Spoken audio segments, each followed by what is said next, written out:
So let's talk about ASEAN.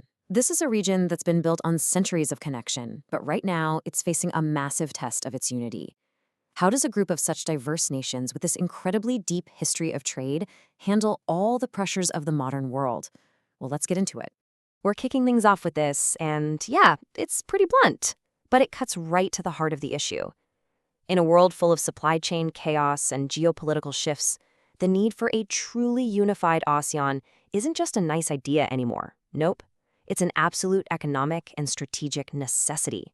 To really understand where ASEAN is going, we've got to look at where it's been. Because this whole idea of a connected Southeast Asia, it's not some new strategy they just dreamed up. It's actually woven into the very fabric of the region's history.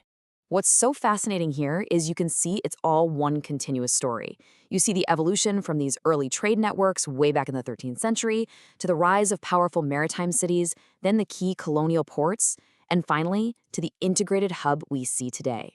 It's so clear that connectivity isn't just a strategy for this region, it's literally in its DNA. And this shows you the actual lifelines of that trade. You've got these massive trading zones like the South China Sea, and of course, these iconic port cities, Malacca, Singapore, that became total melting pots of goods, people, and ideas. These weren't just dots on a map, they were the engines of a connected world.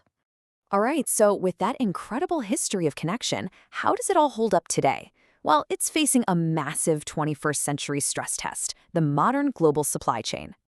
And here's the crucial thing to get. While the history of connection is real, today's ASEAN is a much more complex puzzle. You've got all these diverse nations with different economies and cultures, all trying to fit together perfectly in a super competitive world. And that requires a completely new level of intentional coordination. Which brings us to the central question driving this whole conversation. It's not just about moving goods anymore, right? It's about doing it faster, cheaper, and more reliably, especially when the world keeps throwing curveballs. This is the one challenge that really needs a unified answer.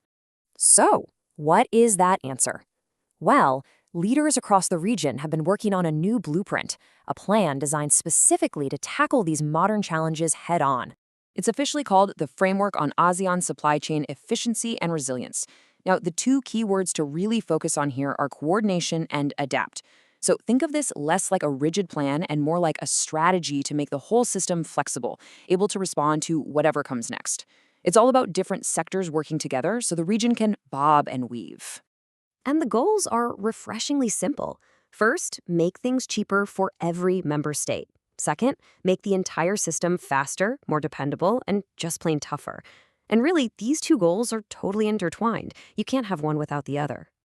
So how do you pull that off? How do you achieve both at once?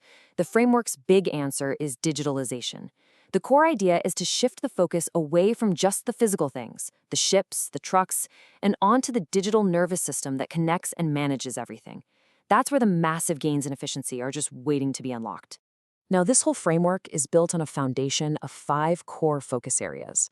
Think of them as 5 pillars holding up this vision for a more connected and resilient future. Okay, let's run through them. First, you've got cross-border harmonization, basically automating data at borders to speed everything up. Second, tackling those non-tariff measures that just slow trade down.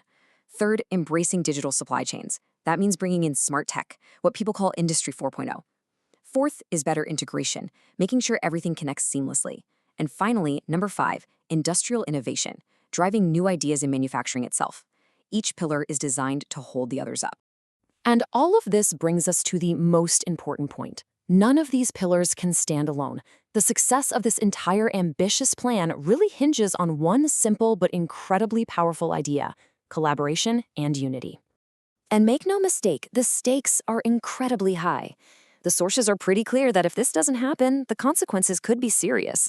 We're talking about a 2-tiered economy of haves and have-nots, a digitally fragmented region where systems can't even talk to each other, and a very real risk of getting left behind as the world shifts to a net zero future. This quote just elevates the whole conversation. It's not just about logistics or moving boxes, it's about creating an environment where new ideas and knowledge can spread like wildfire. That is the real engine of growth in the modern world, and it can only happen with open collaboration. I absolutely love this. It takes this huge, abstract idea of economic unity and just makes it so personal. It's a simple promise of mutual support. If you're stable, then I'm stable, and that makes all of us stronger together. This is the kind of spirit you need to make this whole framework a reality. And that brings us to our final thought. At a time when so many parts of the world seem to be pulling apart, here's ASEAN trying to forge a new path based on its core motto, unity in diversity. And it makes you wonder, could this regional effort be more than just a success story for Southeast Asia? Could it actually become a blueprint for the rest of the world?